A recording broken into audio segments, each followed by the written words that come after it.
In a monarchy where every gesture carries the weight of history, a seemingly routine title request sent shockwaves through royal corridors. Princess Beatrice, believing her time had finally come, made a discreet appeal only to be met with a cold, calculated wall. Queen Camilla. But what Beatrice didn't know was that her request triggered something far deeper, a buried power struggle the monarchy wasn't ready to reveal. Before we go deeper into what this really means for the royal family, make sure to subscribe so you don't miss a single update. Behind closed doors, a different monarchy is being shaped, one that doesn't always follow bloodlines or birthright. Beatrice's request, which to the public seemed symbolic, carried with it years of unspoken pain and invisible hierarchy. As the daughter of Prince Andrew, her lineage is both royal and controversial. But for Beatrice, this was more than a title. It was a validation of her loyalty, a long overdue gesture that could finally remove the shadow cast by her father's scandals. She submitted the request quietly, hoping her years of discretion and charitable work would speak for themselves. At first, Palisades murmured that it would pass without issue until an unexpected hand reached in. That hand belonged to Queen Camilla. Since ascending as Queen Consort, Camilla has been quietly asserting influence in ways that no one dared challenge publicly. Though she is not of royal blood, she has positioned herself as the strategic architect of the monarchy's future. And in this future, certain royals, particularly those associated with controversy, have no seat at the table. To Camilla, Beatrice's request wasn't harmless. It was a threat to the new order she was meticulously crafting. With Charles preoccupied by diplomatic affairs and growing health concerns, Camilla's decisions were less questioned, more final. And in that same breath of denial, another name began to rise. Lady Louise Windsor. Young, polished, and untarnished by scandal, Louise had largely remained out of the public eye. But those close to the palace had begun to notice subtle changes. Her invitations to high-level royal engagements, her presence beside Camilla, at certain patronages, it was clear she was being elevated. While Beatrice fought for recognition, Louise was being silently handed opportunity. This wasn't a coincidence, it was a redirection. Camilla was not just blocking Beatrice, she was replacing her. And the emotional toll? Crippling. For Beatrice, this was not just about a title, it was about acknowledgement. The sense that despite her efforts, despite her silence during the family's darkest times, she was still being overlooked. She had remained loyal, even as others faltered. But loyalty, it seemed, was no longer the currency that mattered most. In Camilla's court, optics, control, and legacy ruled the game. But what could have made Camilla so determined to suppress Beatrice's ascent, and why elevate Lady Louise instead? The answer lies not in titles, but in loyalties and secrets long kept from the public. Behind palace walls, Camilla is no longer just a consort. She's assembling a loyal inner circle, one that doesn't include certain blood royals. With Charles distracted by health, age, and diplomacy, Camilla's grip tightens quietly but forcefully. And in this new court of influence, Princess Beatrice has never belonged. Power in the modern monarchy doesn't always announce itself. It doesn't storm in with declarations or crowns. It moves through influence, silence, and the art of reshaping tradition under the guise of continuity. Camilla, once viewed as an outsider, has mastered this art. And with the king preoccupied and increasingly delegating family matters to her discretion, Camilla has begun redrawing the royal map. She's not just managing engagements, she's selecting who represents the crown, who receives titles, and more chillingly, who gets left behind. Beatrice's exclusion isn't an oversight, it's a message. One etched into the very foundation of a new hierarchy, where merit, loyalty, and birth no longer guarantee recognition if you come from the wrong bloodline. In recent years, a quiet shift has taken place in how the monarchy functions. No grand announcements, no reforms declared. Just subtle changes: who appears on the balcony, who receives patronages, who is allowed behind the gilded doors for key meetings. Camilla has taken on a role that goes beyond symbolism.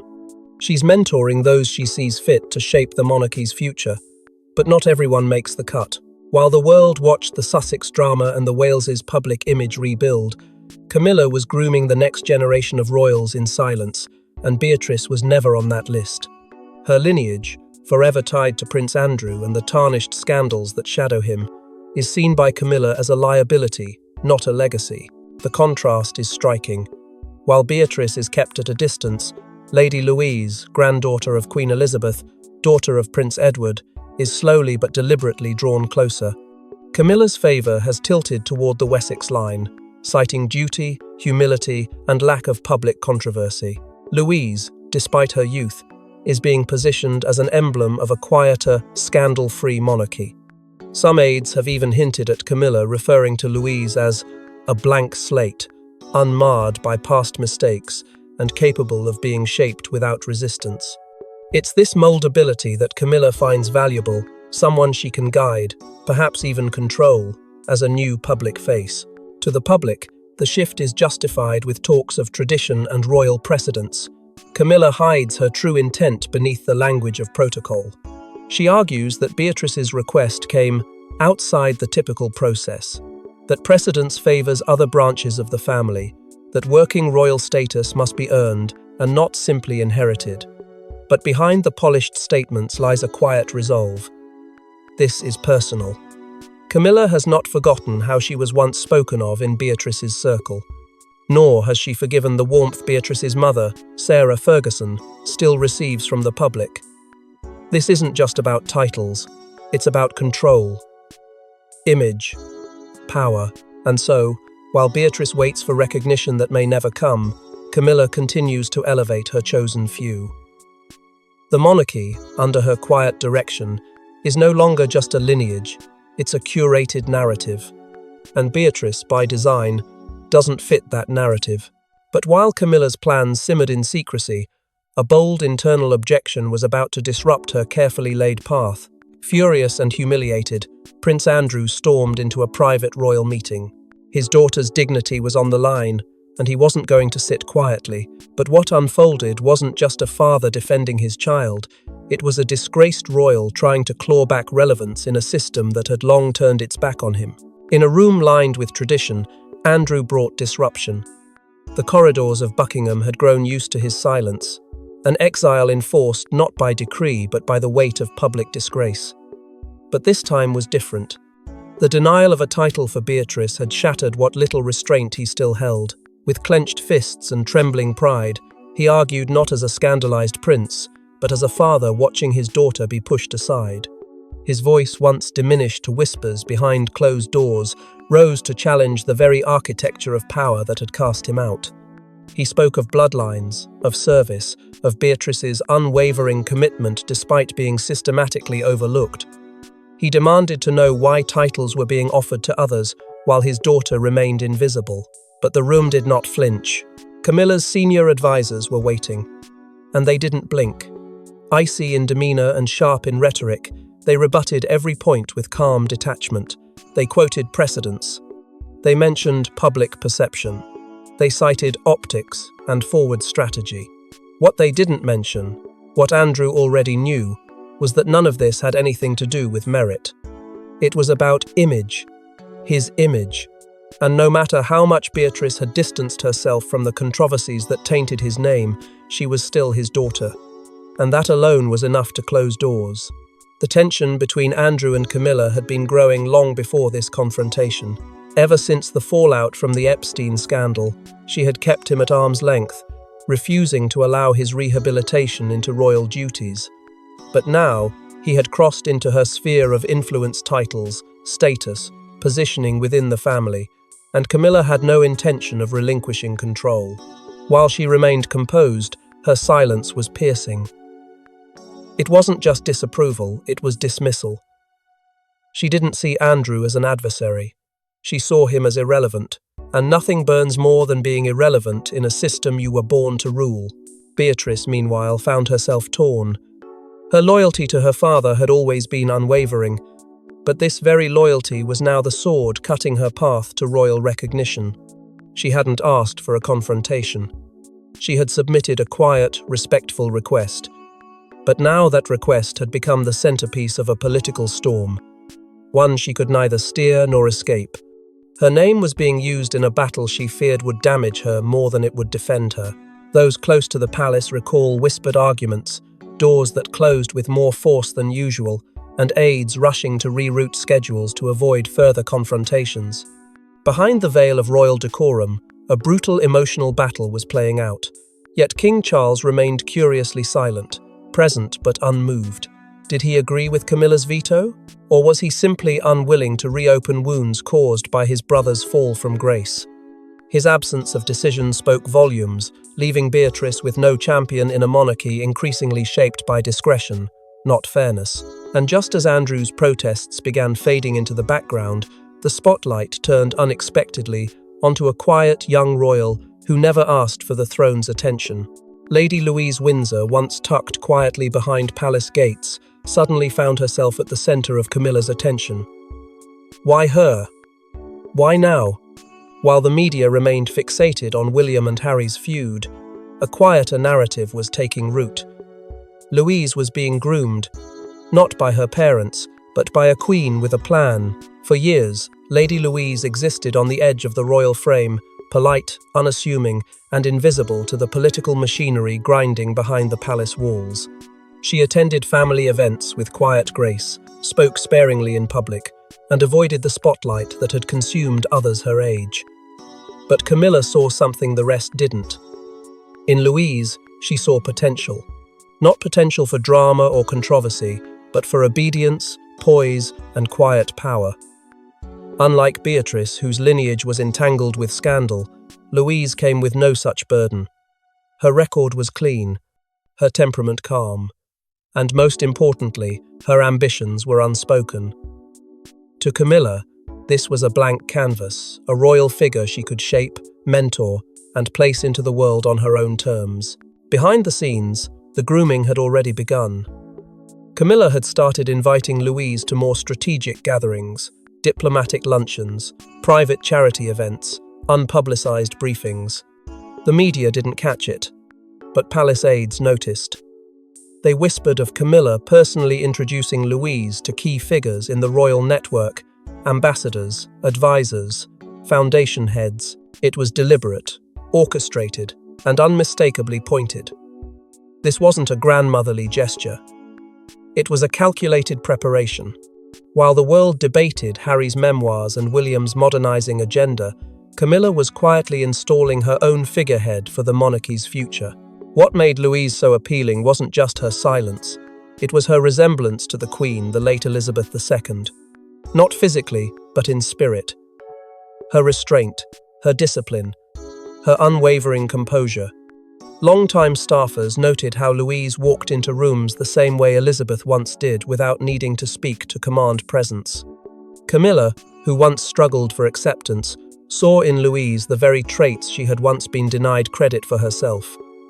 This wasn't just succession, it was symbolic rebirth.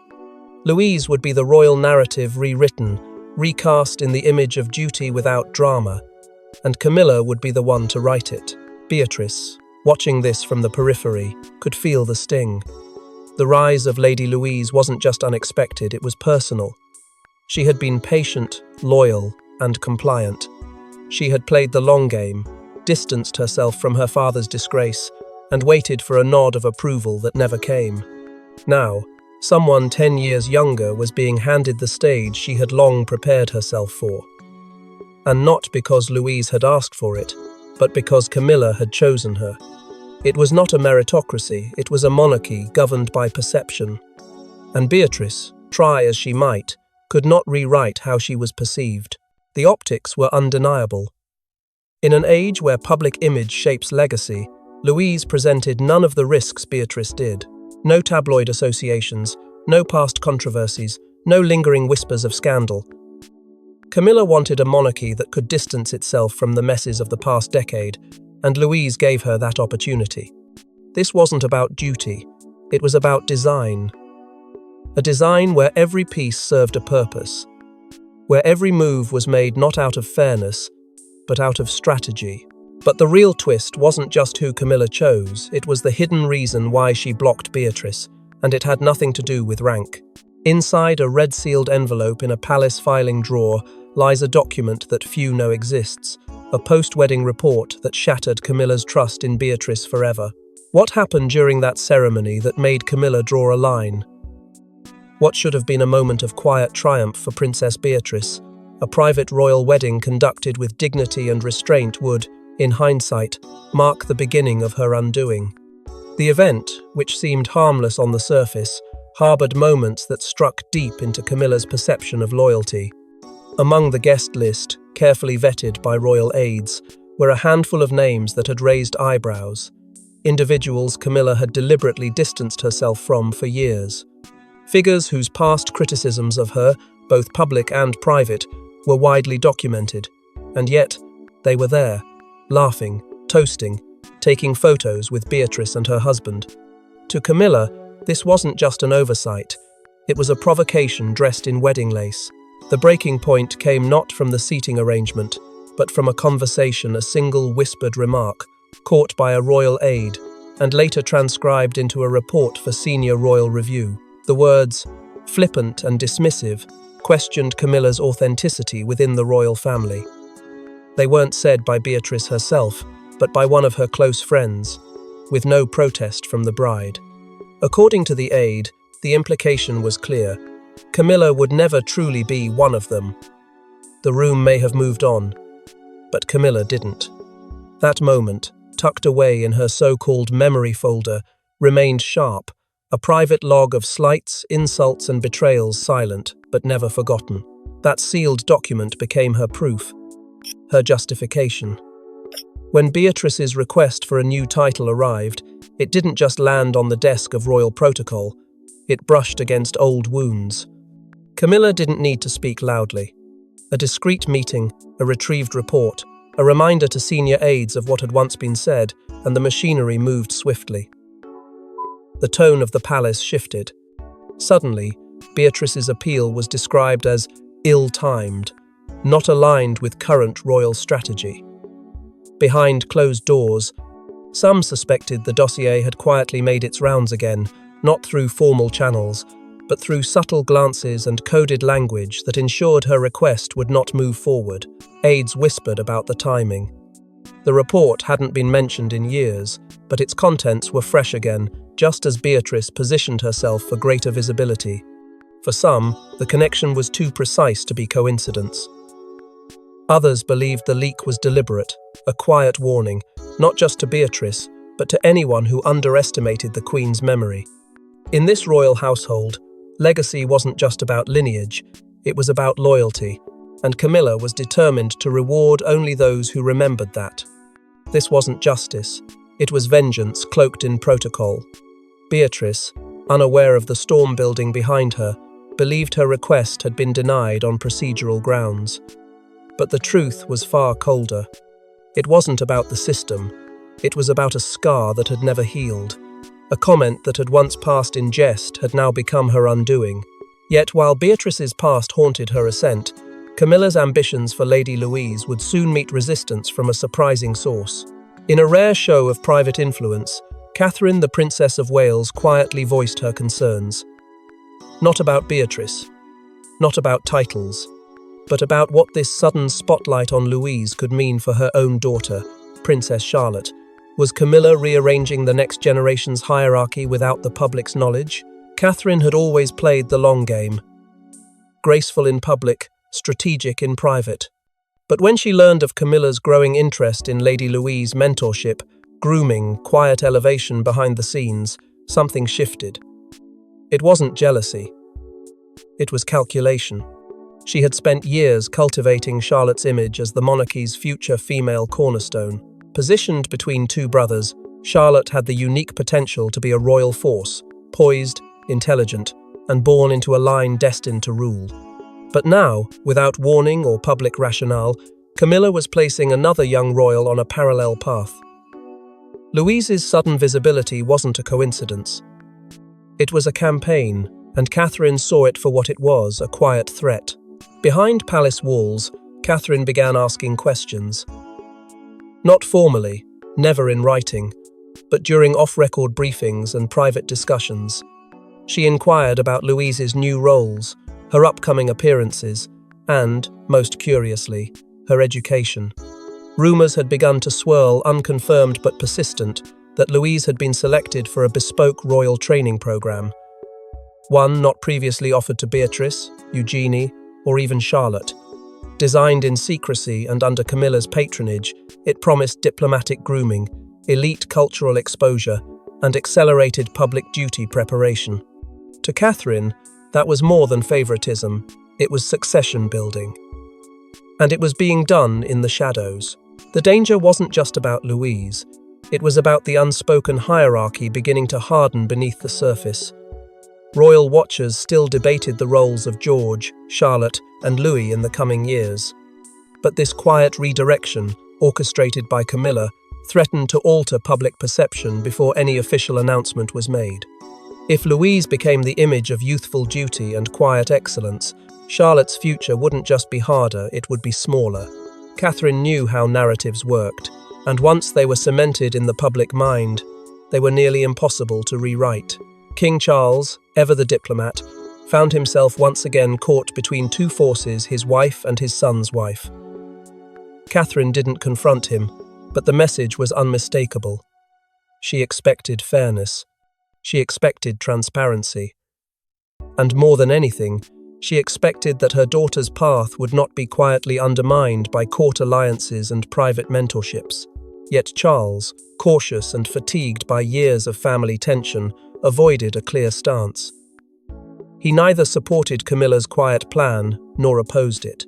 He drifted into neutrality, thinking silence might preserve peace, but in a family ruled by image, silence is never neutral. William remained characteristically reserved.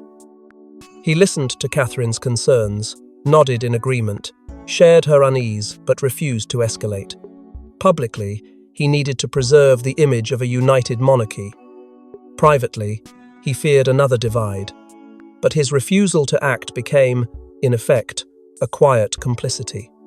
And Catherine, who had long stayed out of royal power struggles, now found herself alone defending a future no one else seemed to realize was under siege. But just as alliances began forming behind velvet curtains, a secret royal summit was convened, one that would tip the scales permanently. For the first time in months, King Charles summoned an emergency family summit. The optics were disguised as a casual lunch, but what followed was a fiery confrontation, veiled threats, and a subtle but clear message. There can only be one queen, and she was ready to rule without permission. The room was carefully chosen, the tone deliberately neutral, but beneath the surface, tensions brewed like a storm no one could contain. Invitations were not optional. William arrived first, guarded and unreadable. Camilla followed, composed yet unyielding. Prince Edward entered with visible hesitation, while Beatrice, unexpectedly included, brought with her the weight of weeks of silent rejection. Even Princess Anne, ever dutiful, joined via video call, her stern gaze adding an extra layer of gravity. Charles, seated at the centre, broke his usual pattern of passive avoidance and took control, if only for a moment. His voice, sharper than it had been in years, cut through the tension. No smiles, no pleasantries. This wasn't a discussion, it was a reckoning. Beatrice, heart pounding, knew this was her only chance. Her voice trembled as she spoke, not from weakness, but from years of being sidelined. She laid out her record. Public service, discretion, unwavering loyalty. She reminded them of her silence when others sold stories, of her dignity when others made headlines. She asked, simply, why? Why had she been denied what others were being offered? Why was she being punished for a scandal she never touched?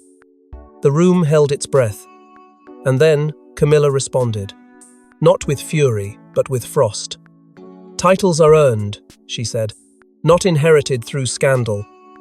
The words hung in the air like a verdict. Beatrice flinched, but said nothing more. The message was clear, this was never about merit. It was about history. Edward shifted uncomfortably, caught between loyalty to his daughter and loyalty to the crown. Lady Louise, though absent, had suddenly become the centerpiece of a silent war. Charles looked to Edward briefly, as if seeking some kind of confirmation but received only a hesitant nod. Anne offered no intervention. William stayed quiet, his eyes on his wife's folded hands beneath the table. Catherine said nothing. She didn't need to. The silence around her had already spoken volumes. This wasn't about fairness anymore. It was about succession politics, legacy management, and image control. Charles, after listening to all sides, delivered his decision with a calm finality that disguised the deeper fractures it would leave behind. Lady Louise, he declared, would begin her public royal duties in the spring. No comment was made about Beatrice. No apology. No explanation. It was a closing of the chapter, not a resolution. And in that moment, Camilla didn't gloat. She didn't need to. The room, the crown, and the future had tilted her way subtly, permanently. The monarchy had chosen, but the public hadn't spoken yet, and their reaction would send Buckingham Palace into a media frenzy. Social media erupted. Headlines screamed betrayal. The hashtag number Justice for Beatrice trended globally. Camilla may have won the internal battle, but outside the palace walls, a storm was gathering. Was this the beginning of a new royal civil war, one not fought with titles but with followers? The palace had underestimated something crucial: timing. The decision to elevate Lady Louise while ignoring Beatrice struck a nerve that reached far beyond royal protocol. Within hours of the summit's leak, the public turned its gaze not to duty or structure, but to emotion. Thousands flooded comment sections, remembering Beatrice's grace during personal turmoil, her silence in the face of public disgrace, and her steadfast loyalty when others walked away. And now, as news broke of her being passed over again, a wave of sympathy turned into a rallying cry. She had become, unintentionally, the face of a monarchy that many now believed was rewarding silence only when it suited the crown's image and punishing lineage when it became inconvenient. Influencers, previously silent on royal matters, began voicing support. Journalists, once critical of Beatrice, started re-evaluating her narrative. Documentaries were revisited. Op-eds emerged, defending her as a modern royal who had balanced personal struggles with quiet resilience. Meanwhile, Lady Louise, until now, untouched by public opinion, was swept into the eye of the storm. The girl who had never asked for attention now found herself criticized, accused of benefiting from favoritism she neither requested nor orchestrated. Overnight, Louise went from being the monarchy's quiet hope to its symbol of silent injustice. And while she remained absent from headlines, the scrutiny grew louder by the day. Behind the palace gates, panic began to take hold. The royal PR machine, well-oiled after years of crises, was activated. Stories were planted, narratives reshaped. Carefully worded statements framed Louise's promotion as a continuation of the late Queen's legacy. But the public wasn't buying it. They wanted answers. Why had Beatrice's service been overlooked? Why had Camilla's influence gone unchecked? Why had no one spoken up when the decision was made? Each new article only fueled the fire. Leaks followed counter-leaks. Anonymous sources hinted that Beatrice had been warned. Others suggested that Camilla's office had suppressed multiple recommendations in Beatrice's favor. The truth didn't matter anymore. Perception had already won. Camilla, faced with growing backlash, didn't retreat. She doubled down. Within days, new patronages were announced under Lady Louise's name, initiatives focused on youth, education, and climate. Public appearances were scheduled. Louise was gently nudged into the spotlight to reshape the narrative. But it backfired. Instead of calming tensions, it was seen as performative. The timing too sharp, the intentions too calculated. The audience had shifted. This wasn't about the crown anymore.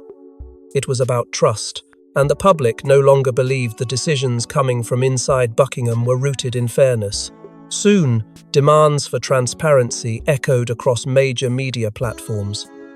Influential voices began calling for a formal process in royal appointments. Shouldn't there be accountability for who gets promoted? Why is there no oversight in the monarchy's internal decisions? What began as a single title request had now escalated into a cultural flashpoint, one that questioned the very foundation of inherited privilege, internal loyalty, and institutional favoritism. But even as the public fumed and the media speculated, one final twist threatened to blow the lid off everything. Late one night, a senior aide anonymously leaked a royal strategy memo to the press. Its contents? A blueprint for the next decade of the monarchy, with Lady Louise marked as a key figurehead and Beatrice entirely omitted. The memo was real. The intention was clear. And Camilla had outplayed them all. The leak sent shockwaves through the institution.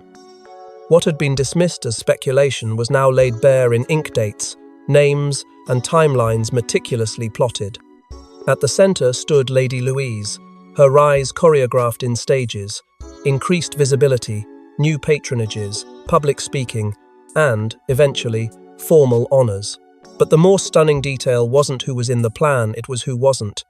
Princess Beatrice, a senior blood royal, had not been mentioned once, not as a future ambassador, not as a working royal, not even in minor ceremonial roles.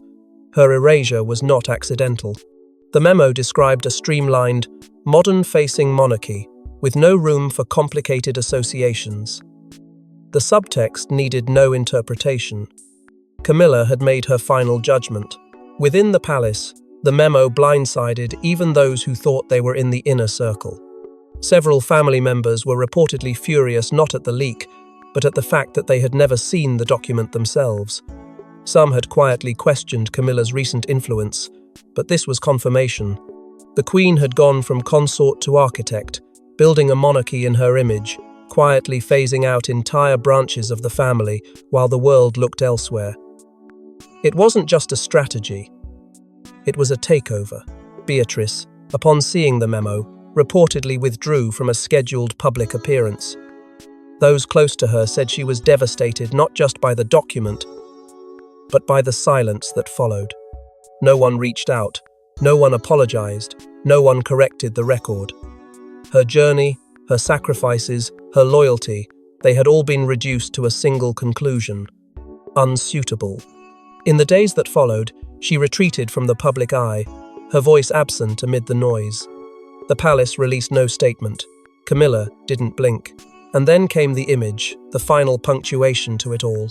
At a high-profile state reception, Queen Camilla stood beside Lady Louise, guiding her through a sea of dignitaries with the ease of a monarch and the certainty of a strategist. Cameras flashed. The message was unmistakable. Louise was the future. Beatrice was the past. It was not a moment of coincidence. It was a message, captured in frame. In the end, titles weren't just symbols, they were weapons. And Queen Camilla, the once scorned outsider, had rewritten the rules of royal power without ever raising her voice. Thanks for watching. Don't forget to like and subscribe, and we will see you in the next one.